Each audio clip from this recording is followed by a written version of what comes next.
what pasuk, what page?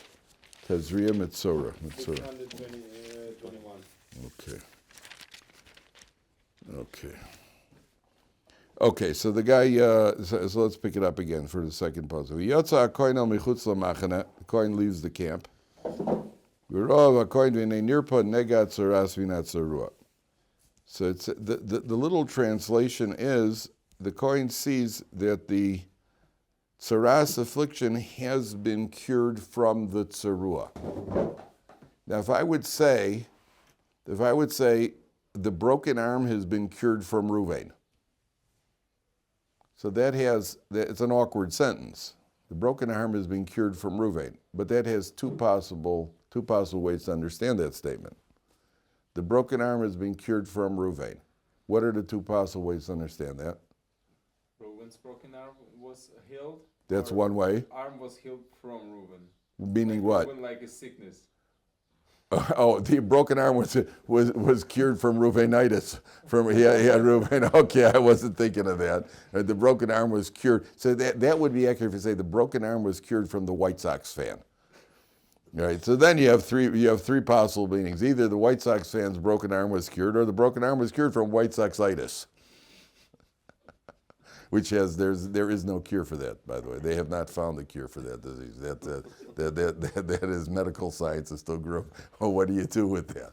Okay, the other one is, if you say the broken arm was cured from Ruvain, it sounds like Ruvain was involved in curing his broken arm. The broken arm was cured from Ruvain. I mean, somehow Ruvain cured his broken arm. So the Mefarshim say over here, V'hinei nirpa nega hatzaras min hatzarua. The affliction of tzaras was cured from the afflicted one.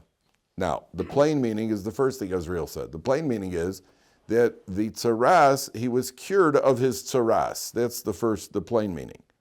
But the Mefarshim say it means that he was cured. It was cured from him. That means, again, we're talking about where he has to be the one. How do you get cured from tzaras? The only way to get cured from tzaras is that the person himself has to take the initiative. It was killed from the tzarua. It was not killed. Sorry, it was cured from the tzarua.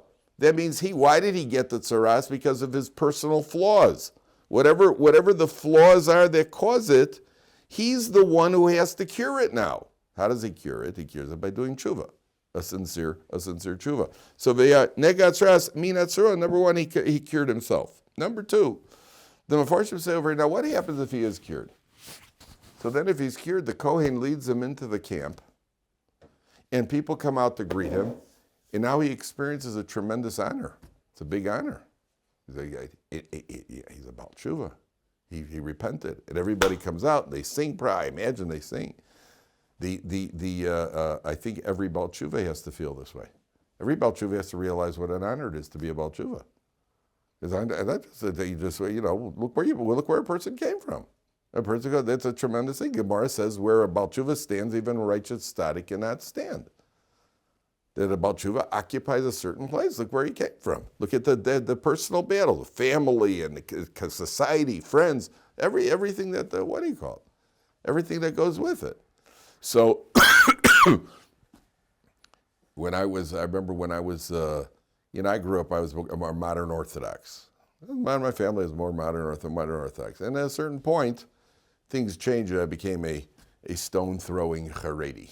At a certain point, I decided to become a religious extremist. Now, among my friends, there were certain guys, that just we kind of went our separate ways, because everything up until that point was very superficial. Everything up until was just we were friends because we were friends in the pursuits of whatever fun people have in this world, various forms of fun, and we just kind of went our, we had nothing in common at a certain point. Sorry. I tell you that Glen Morangi, it has a carryover of. Amen. I still got this cough.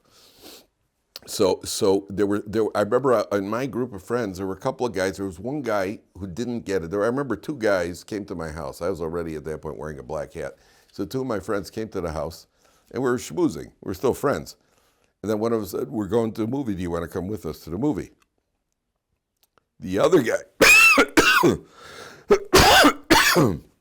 this is a lesson in Torah anytime on how to cough properly. The other guy looked at the first guy. He said, no, he's not going to come with us. Right? One of them, he got it. He just didn't get it. He just didn't get that was something I'm just not going to do at this point. The what do you call it? So, there are a lot of battles about tshuva has come from. So there's a big covet for him. Now, why does he get this honor? Remember, he was disgraced when he went out of the camp. It was a big embarrassment for him. So he's given an honor. The coin goes out. People go out to greet him. When you heard of Rubashkin, or Shalom Mordechai Rubashkin, so he was in prison. It was a jail. He wrote his book, A Place Called Prison. He doesn't call it prison. He says a place called prison. So he was there for 7 years. After he came out of prison, remember the greeting that he got? I mean, the cover that he got. I remember looking at that, and I was jealous. Like, look at this guy. I'm thousands of people, that chant. Would you pay the price? Would you go 7 years in the jail? No, wait. Because that's the unreasonable nature of jealousy. I'm jealous of that. But it isn't only that. It's the whole package. You want the whole package? No. No, wouldn't have survived 7 years. So I'll be okay. This is just a coughing fit. Don't worry about it. What do you call it? Yeah, the tissues are good. Thanks. I feel like so that's the first thing. He gets we had a guy in our neighborhood. That guy in our neighborhood was a teacher in a school, and he was falsely accused. He was arrested here in Israel. He was falsely accused. What happened was there was a kid in his class. He's a great Rabbi. My kids had him as a Rabbi. And one of the kids in the class, he told the parents that this kid really should be in special education. He's just not suitable. I mean, that's why he's trying to do the best thing. And the parents were upset, and he kept pushing the issue. And at a certain point, the mother just spread a false rumor about him. And he was arrested. For anything having to do with kids, you get arrested. First, they arrest you. And, they could smash up a reputation. And then after a few days, after I think it was about 3 days he was in prison, and it turned out there was nothing to it. They usually, where there's smoke, there's fire, right? There was no fire, shouldn't have been any smoke either. It was a terrible thing, just ripped down a guy's reputation. And the Rav of the community, when he was let out of jail, the Rav of the community led dozens of people to go. I wasn't there because I didn't know about it, otherwise I would have been there. The Rav's a very big Rav, one of the biggest Rabbanim in Eretz Yisrael today. And he led the people out, and they greeted this guy with, they gave him a big, what they call, that's what kind of reinitiating him into the thing. So that's what this guy goes through. Now, take a look at what the procedure, and we'll see that there's a tremendous amount of symbolism here. Pasuk Daled, Vitziva HaKohen, now that the Kohen knows that he's Tahor, Pasuk Daled, 4 lines from the top. Vitziva HaKohen v'lokach la mitaher, for the one who's becoming purified, shtei tziporim chayos tahoros. He takes 2 live kosher birds. Ve'etz erez, a cedar branch, ushni tolas. Shni tolas is how's the Art Scroll translated? A crimson thread of wool. What's that? And ve'ezov is hyssop. What is it? What is hyssop? What would you say? What do you think hyssop is? Now that you don't, since you never, what is hyssop?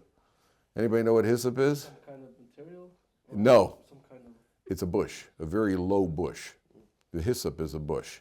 So it'd be a great word for Scrabble. So it says, Eitz eres v'shnit tolas v'hyssop. Now, what does he do with these things? So we'll see the symbolism in a second. Vitziva HaKohen, what do you do with it? V'shachat es hatzipor ha'echos, he shechts one of the birds, el kli cheres, over a pottery, al mayim chayim, that's filled with mayim chayim and water, spring water that came from a live spring. And he shechts the bird. And what does he do? Es hatzipor ha'chaya yikochosa, he takes the living bird, Ves Eitza Erez Shnia Tolas, Ves Ezov. He takes the whole group of them together. V'toval osam ve'esat tzibor hachaya. He dips them and the living bird b'dam hatzipor hashchuta, in the blood of the shechted bird. Al hamayim hachayim.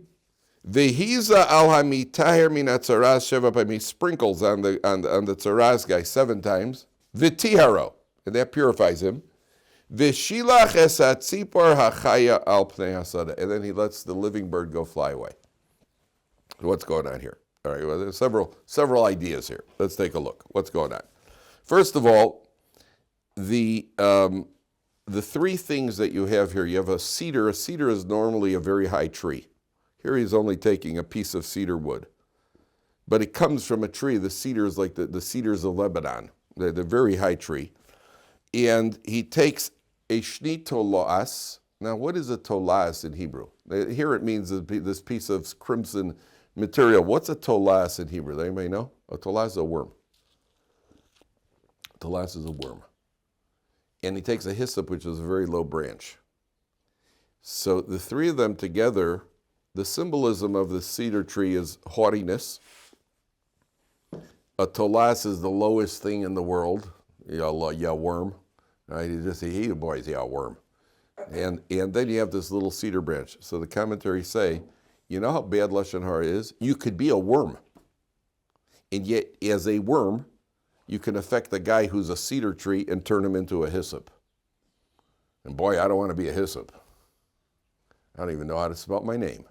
What would if you were a hyssop, you'd be constantly struggling with spelling your name. I mean, that's bad to be a hyssop. It's worse to be a worm. And as a worm, the first lesson here is that the worm could take down the cedar tree with Lashon Hara. And that's what you see. This guy from my neighborhood. Here was a guy who was innocent as could be. Innocent as could be. And you know what the worst thing is? Because there's still, when you see the guy, I remember the first, there's like, well, somebody said it, so they must have had a reason to. They wouldn't have just lied blatantly. Oh, yes, they would have. Yeah, they did.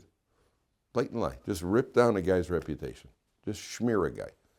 And that's what you could do. You could be the biggest guy in the world, and all you take is one worm who says one thing, and he can knock down a cedar tree and turn him into a hyssop, number 1. Number 2, what are the 2 birds? The 2 birds. One bird you shecht, and you drip the blood into mayim chayim. And the second bird, you free him. The second bird goes flying away. What's the lesson here? What do you think the lesson is? What are the birds? What do birds do? Well, first thing you think of when a bird, what do you think? Birds fly, that's true. I've often daydreamed of being a bird. Right? I'll admit it, I'm not ashamed. Right? If we had to be a bird, I want to be an eagle. It'd be cool to be an eagle. And a hawk isn't bad either, because you get to see things from really far away. My brother, who was going to be the zoologist, told me, I think that a hawk can see a worm crawling out of the ground. Hawks eat worms. I think you could see a worm from a half a mile away, something like that, something ridiculous. What do they call, huh? Half a mile away? Yeah, that's what they call hawk-eyed. You know, he's got hawk eyes. Yeah. Apparently, if it's not half a mile away, it's a lot farther than we can see it. That's for sure. And then he goes, kind of just goes zipping in and nails them. They're pretty cool to be a hawk.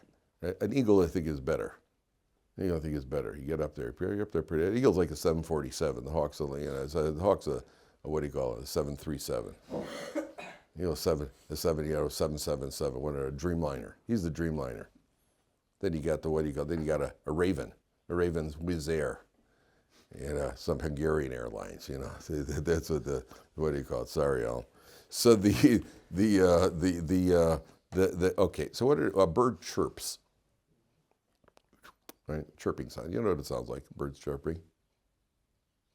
Yeah. There we are. Got birds chirping in the background. Birds chirp. The Torah is telling you, listen, the bird that gets shechted is obviously, symbolizes the guy speaking wrong. When you getting shechted is bad. Most cows surveyed recommend not getting shechted. So if you to be shechted is not a good thing. And a cow, to be shechted, as painless as it is, staying alive and grazing is usually better. So shechting, slaughtering shows this guy, it means tshuva. You guys got to do tshuva. Where does he do tshuva? Al mayim chayim. What's mayim chayim? Water of life. Well, water is life, which is what? To Torah, ein ma'im ela Torah. That means you're using your speech. First of all, to fix yourself up, we spoke about this, immerse yourself in Torah, the waters of Torah, number one. Number two, use your speech for Torah. What does the bird sent away over the field symbolize? Do you know that the Chafetz Chaim wrote the book, right? The Chafetz Chaim, all the laws of guarding your tongue. If you met the Chafetz Chaim, what would you expect to find? What kind of person is he? Quiet. Oh. Every word is measured. They say the people who know the Chafetz Chaim say they knew he was a very talkative person, and he was purposely talkative. Why? Because he didn't want people to think that just because you can't speak Lashon Hara, you have to turn into a morose personality and an introvert and never talk. He wanted you to know you could talk. Just talk about the right things. So it is a challenge, because people say, so what are we going to talk about if we don't talk about it? Like if you're reading in America, the soap operas, they're not talking philosophy over there. When people watch the soap operas, or People magazine is certainly not about modern the motor vehicles. It's all gossip. It's all gossip. People read gossip columns and read all the talk shows are all gossip. And what's her name? The what do you call it? It's all gossip. Talk about things. Talk about important things. Talk Torah. You don't have to talk. You can talk to your wife. You could talk to your wife without talking about people. Just don't mention names. Just don't mention names. Drop the name. Somebody once said, if I tell you a story about something, I saw a guy slipped on a banana peel. Does it really matter who it is? What is the adding? What does the name add to it? All right, you're also not allowed to talk about if you could figure out who it is. But the living bird is to show you, don't make a mistake. Don't make a mistake and think that you can't be. The living bird goes out over the field. He could go chirping away, happily chirping away. Just don't chirp Lashon Hara. You can live your life, talk all you want. Use your mouth to encourage people, to compliment people, to learn Torah, to daven, to say the right things at the right time. You can make jokes. You can do it. Don't talk Lashon Hara. Don't talk about people. That's what the living bird is. Number one. Number two. Number three. The commentary is asked like this. This guy has clearly done tshuva. Listen very carefully. This guy has clearly done tshuva. So why now does he need this symbolism? Why does he need? He's done tshuva already. He's done tshuva. What's the evidence that he's done tshuva? Because he's brought back into the camp. By the way, the Chafetz Chaim was once, I'll tell you two Chafetz Chaim stories. He was once traveling, and he got to an inn. There was some sort of ranchers convention. All these ranchers were at the inn. So they had like a communal Shabbos meal. So Friday night they get to the table, Lel Shabbos. They talk about horses. The whole time, horses. This horse, that horse, this horse, that horse. You know the story? This horse, that horse. Okay. Shabbos day, again, horses. Horses, horses. Get the Shalashudis, the spiritual, the what do you call it? The holy Shalashudis. Horses. Horses, horses, horses. So finally they left the inn. So the guy was with the Chafetz Chaim. He said, boy, I bet you didn't enjoy that Shabbos. And what a Shabbos. All they did was talk about horses. He says, it was a great Shabbos. He says, but all they did was talk about horses. Yeah, but there wasn't one real Lashon Hara. You can't talk Lashon Hara on a horse. There's no Lashon Hara on a horse. Horses slow, horses lazy, horses. This is not Lashon Hara. You can talk about her. You can say it about animals. You can't say it about people. There was another story. Chafetz Chaim, by the end of his life, he was hard of hearing.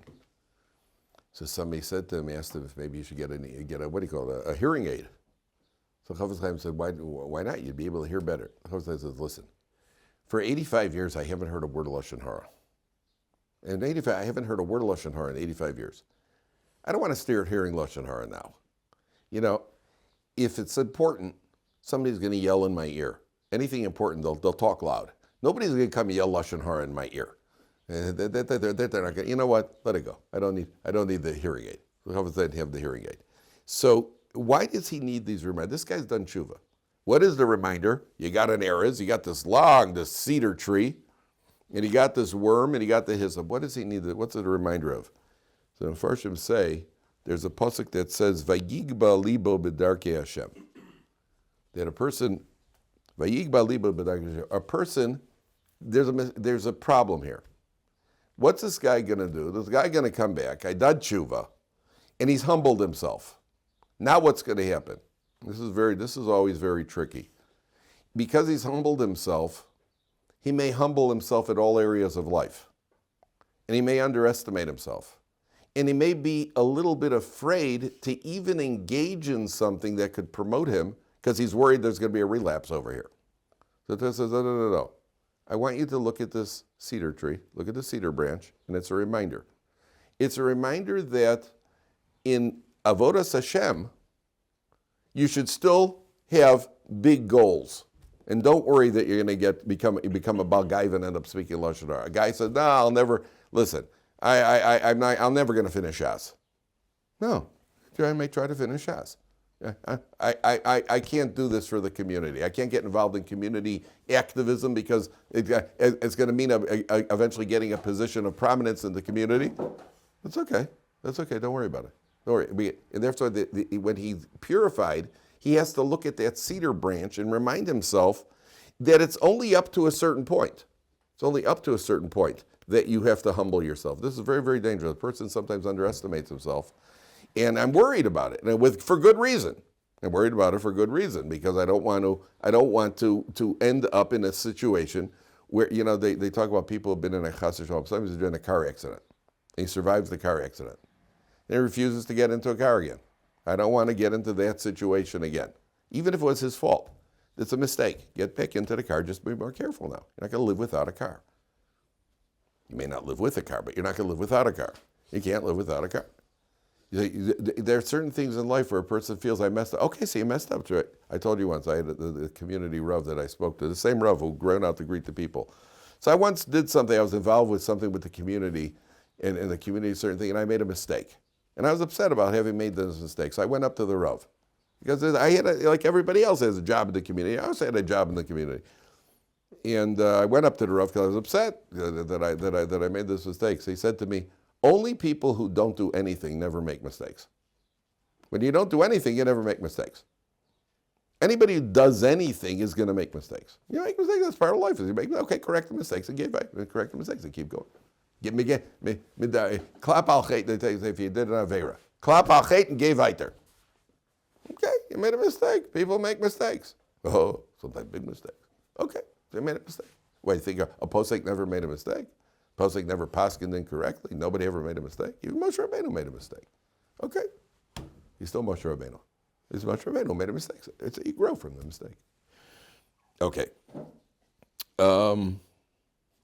Let's see what else we got.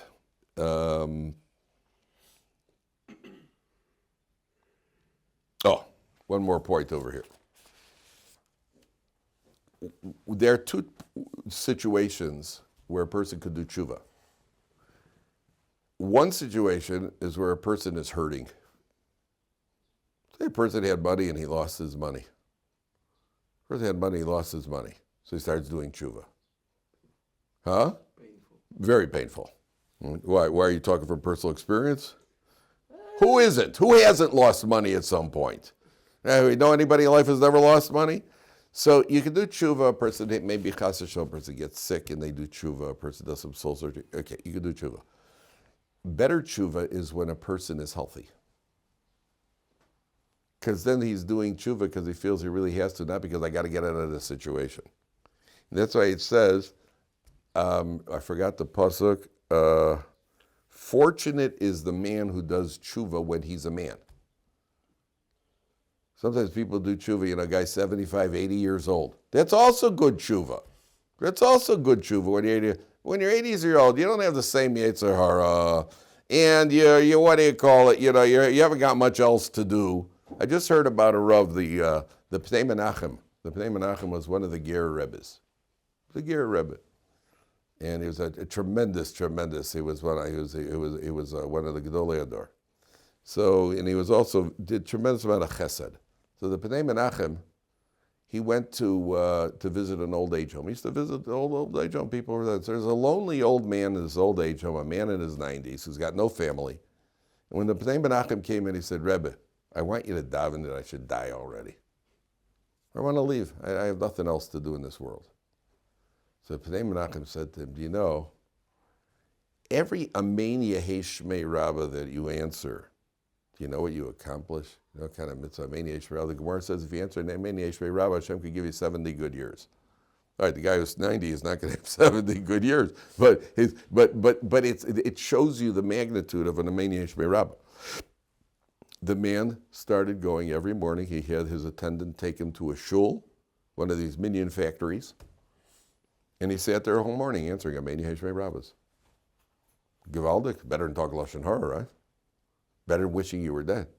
So a person, by the way, you know why a person becomes weak and frail? There was a doctor once, there was a lady. By the way, I tell you, there was a lady who started covering her hair when she was 100, I think 104 or 106. She started covering her hair. You know, it's not like anybody's like, whoa, no. You know, it's not like anybody's gonna, you know, like she's attracting too much attention without her hair. But that's not the point. The halakha says you got to cover your hair. She became a balas tshuva at about 106. Started covering her hair. I don't know how much hair there was, but she started covering her hair at 106. Can you imagine? It's never too late. So I heard about a doctor. He's giving an injection to this old lady, and he says, "I'm sorry." She's a very old lady. He says, "I'm sorry. You know, I'm sorry. This may hurt a little bit." And he gives her the injection, and it obviously hurt. And he says, "Really, please forgive me." She goes, "Hey, let it hurt. No one wants to leave a world where it doesn't hurt." An older lady, she's ready to let it hurt. Let it hurt. So a person who has a purpose, you can have a purpose at 90 years old, but it's still better when you're young. Because when a person is young and they're energized and they got drives and everything is cooking, all the burners are working. And a person does tshuva there, that's a higher level of tshuva. So the Mefarshim say, this guy did tshuva. When did he do tshuva? In other words, do you do tshuva when you're vulnerable from a position of weakness or a position of strength? He did tshuva from a position of weakness. He's outside the camp, he's got tzaras. Okay, now that you're healthy, and now that you're feeling good, now that you're strong, now do tshuva. That's why we bring these symbols to remind him. Don't be a Baal Gaiva and be a bird and be a healthy bird and al-Mayim Chaim. Because now you can do tshuva from a position. You did your tshuva already. It's a very good tshuva. Now there's a higher level of tshuva. Now there's a higher level of tshuva. You know, that story reminds me of this guy's driving and he sees a farmer. And he says to this farmer, excuse me, it's on my hick somewhere in Ohio. He says, excuse me, how do I get to the highway to Cincinnati? Well, I don't know. He says, well, how do I get the highway to Cleveland? I don't know. Well, how do I get to the highway to Dayton? He says, I don't know. He says, you don't know very much, do you? He goes, nope, but I ain't lost.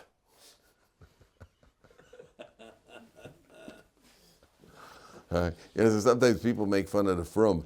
They think we're a bunch of turtles in a shell. You don't know what's going on in the world. You don't know what's going on here. You don't know what's going on there. Yeah, but we're not lost. We're not lost. That's a big difference. I heard about this yeshiva guy. He goes into a doctor, and there's a lady there ahead of him. The lady goes in, the lady comes out. And this young yeshiva guy who's engaged. He's engaged, a young guy, he's 22. He goes into the doctor, and the doctor says to him, do you know who that was? He goes, who? He goes, that lady ahead of you. He goes, no. You don't know who that was? No. It was one of the biggest celebrities on TV, some celebrity. So you don't know who that was? No. He goes, you're engaged, aren't you? He says, yeah. He says, you're getting married? He says, yeah. He says, you don't know who that was? I mean, you're ready to marry? You don't even know who that is? You're so unworldly. How are you going to get married? So the guy looks at the doctor and says, can I ask you a question? He says, yeah. He goes, what number marriage are you on? Oh, I'm a third. I'll be okay. I'll be okay. Don't worry about it. We'll be just fine. So they think that we're unaware. First of all, we're not unaware. And what we are unaware of, you don't know who that actor is. You don't know who won this game. You don't know who this celebrity. You don't know about this in the world. Do you know Baba Kama? Baba who? I know Bubba Smith. He played for what do you call? Played for I think for the Bills.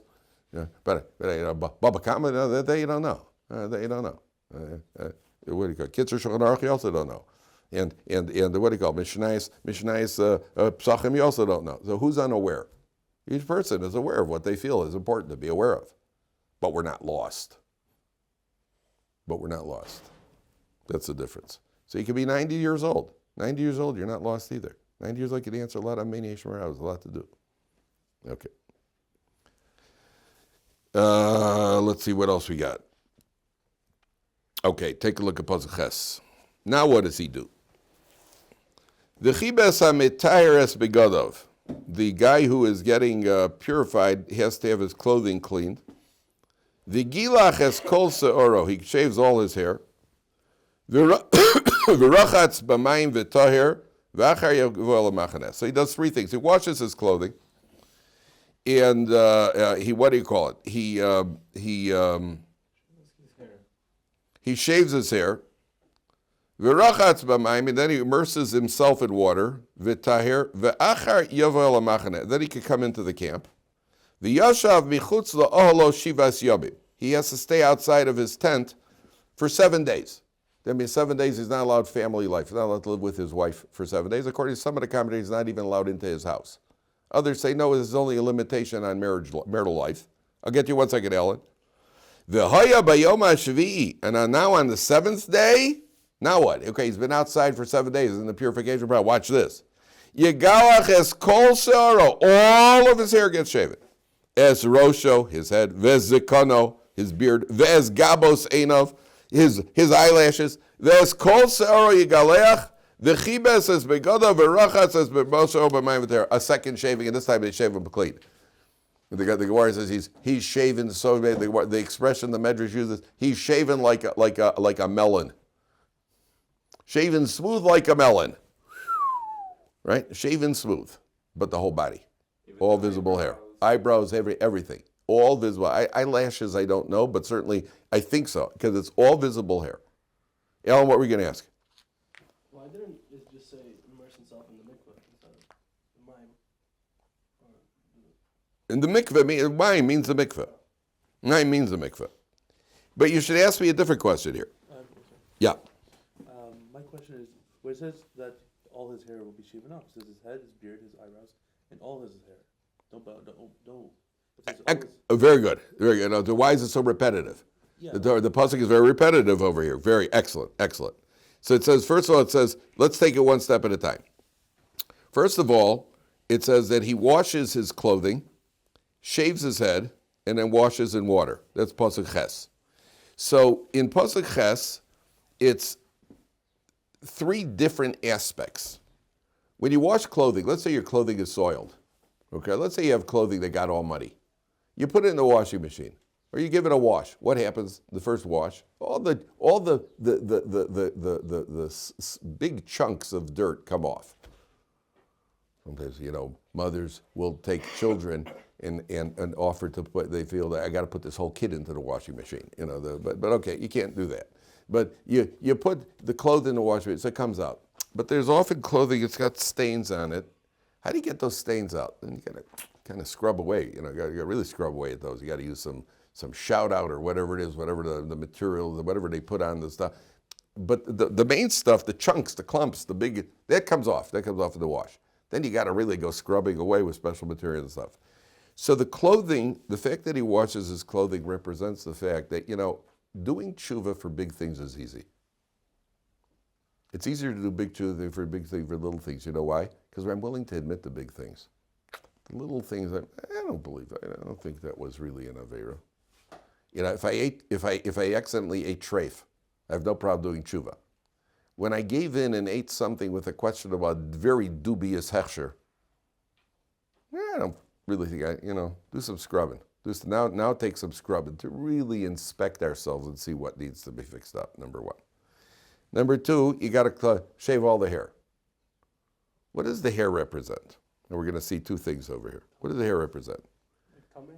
The hair is normally it represents gaiva, but you have to scratch hair. It's impure. There is a certain, that's your scalp, not your hair. It's your scalp.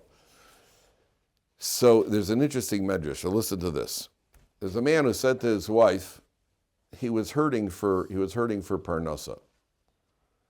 And he said to his wife, I think I'm going to have to leave. I have to go find my parnasa. And so his wife, I don't remember how they got onto the subject, but the Medrash says every hair follicle, every hair grows out of its own follicle, right? And the follicle provides the nourishment for the individual hair. And the guy said this, somehow the guy, I don't remember why in the Medrash, he brought this up to his wife. And his wife said to him, listen to what you're saying. You're telling me that every hair follicle has its own source of parnasa, its own nourishment. So as a human being, don't you think that Hashem could provide for you over here? You got to go traveling overseas to go find your parnasa? If every hair has its own follicle, has its own parnasa, so as a human being, you'll also have your own parnasa. He went, she's right. And he stayed home and had his parnasa. That's what the Medrash says. So the commentators say, what's the hair symbolize? When we're jealous of other people, what are we jealous of? Often in life you think, let's say you wanted a promotion at work.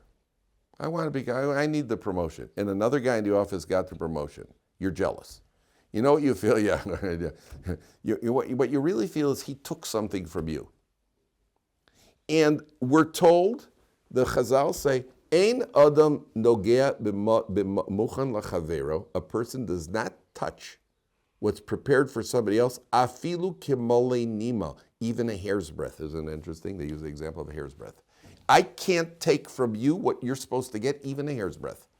And when you get it, and I'm jealous, then I start bad-mouthing you. You get upset with somebody. You're jealous of the guy. There's no reason to be jealous. He's not taking anything from you. You're not losing out. The other guy, you're not losing from the other guy. He's not taking anything from you. Why? Because what you're supposed to get, you're going to get. And what he's supposed to get, he's going to get.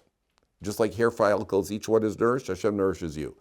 Torah is telling you, first of all, clean your clothing. Try to find all the little subtle areas.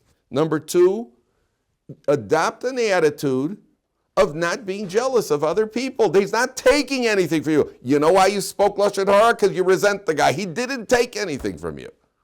I told you my brother once called me up to tell me no. My brother called me up, no, he won $1,800 in a drawing. Oh, I was just so happy for him.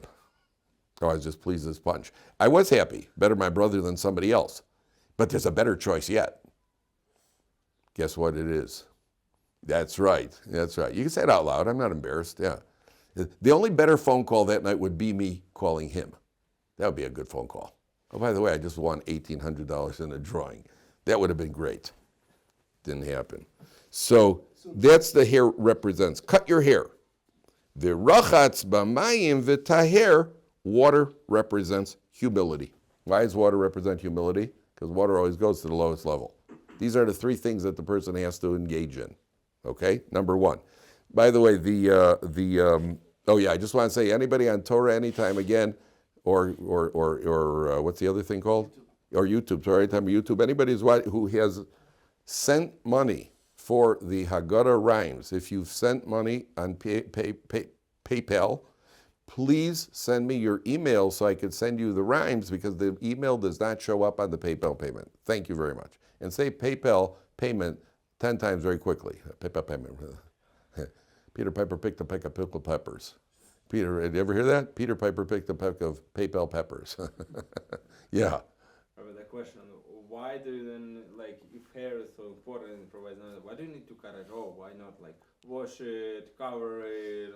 Why is it specifically cut off all the hair, which is embarrassing?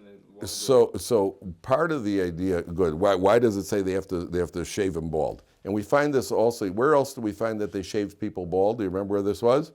By the Levium, when the Levium were initiated into and that's one of the reasons the Medrash says Korach got in trouble, because he came home looking like an egg, because he was a Levi and the Levium all got shaved. And his wife said to him, his wife started the trouble. His wife said, look what Moshe Rabbeinu did to you. He shaved you guys. His brother, Aaron, the expression she used, he dressed him up like a kala. A kala gets dressed up for a wedding, and if she's wearing all the a whole outfit. He dressed her up like a cow, like his brother. He's got the choshen and the seed. He got all the everything like a cow. And he shaved bald. You guys are shaved like an egg. And so Korach said to his wife, yeah, but he did it to himself also, because Moshe Rabbeinu was a Levi. So he also shaved himself bald. She said, yeah, sure, that's Tamos Nafshi and Plishtim. That's because it's the expression that Shimshon, Samson, used before he pushed down the pillars. He said to Hashem, let me die with the whole bunch of them. I'll take them down. I'm willing to die as long as I take them down. So when you can pull a practical joke, when you're the guy pulling the practical joke, you don't mind doing it to yourself as long as they get somebody else to do it. That's what she was saying. Sure, Moshe did it. Because Moshe was doing it to himself so he can make you look like a yuckle. So why did they shave bald? What's the idea? The idea of removing the hair, is you're removing any excess. Over there, the Meforshim say, you're removing any excess pursuits. The Levium have to be fully dedicated to their job. This guy, you're doing a full tshuva. Let's get all the excess removed. You're starting from the, then you immerse in the mikveh. What's immersion in the mikveh? What does it always symbolize? I hate to use the expression. But being born again. That's what being. It's like, because going into a mikveh when you have no clothing and you go into a mikveh, you are more or less recapturing the same state as the embryo and the baby in the embryonic fluid. And so and then you come out of that water. It's like somebody who converts also goes into the mikveh and comes out. You're born again, so to speak. Again, that's not a great expression. We don't like that expression, but that's what symbolically is a new start. It's a new start. That's the idea. Okay, we'll leave it here. I want to go to Pasuk Test. Tomorrow we're going to go to Pasuk Test. And go. Yes, Baruch, please. I would have a question. This might be a bad question. No, there is no such thing as a bad question. Like shaving is like, I haven't heard of it. Shaving is like forbidden. So Excellent question, not a bad question. Excellent question. How could they shave? And not only that, they shave with an open razor. Excellent question. You know why it's an excellent question? Because I know the answer. And if I know the answer, it's an excellent question. If I don't know the answer, then it's a technical question. It's a side question. It's irrelevant. That's an excellent question. No, it is a very good question. It's a very important question. You see, why can't you shave with a razor? Why can't you shave with a razor? One reason. Why can't you shave with a razor? Because the Torah said so. You play chess, Baruch? Not so much. Okay. In chess, can I take my rook or my queen or my king and jump over other pieces? Could I use a knight to jump over other pieces? Yes. You're not allowed to jump over other pieces. You're not allowed to jump over other pieces. Why can't you jump over other pieces? Because the rules say so. The same rules say here you do jump over other pieces. In Torah, can you cause pain to living animals, to animals? Yet on Yom Kippur we push a goat off a cliff. Right? Push a goat off a cliff. That's why I'm Sar Balichayim. Why? Because the Torah says so. The same Torah that says don't is the same Torah that says do. The same Torah that says don't kill people is the same Torah that says you have to annihilate Amalek. You find this in different. Can a man marry his brother's ex-wife? No. Absolutely. If she has children from his brother, if Reuven is married and then he dies, can Shimon marry Reuven's wife? If they have children, not only he can't marry her, it's forbidden to marry her, and any subsequent children are mamzerim. Yet, if Reuven and Leah didn't have children, then not only Shimon could marry her, it's a mitzvah to marry her. Why? Because it's the same Torah. Here, the same thing. The same Torah that says don't shave, the God who said don't shave with a razor, in this case, he said do shave with a razor. It's a very important question because people forget, why the question is based on not remembering why we can't do it to begin with. And if you realize that here you see that the Torah is, because Hashem gave the Torah. Hashem gave the Torah, the same Hashem that gave the Torah and said, Hashem said, this is what you should do here. He said, don't do it. Okay, we'll continue to remember this.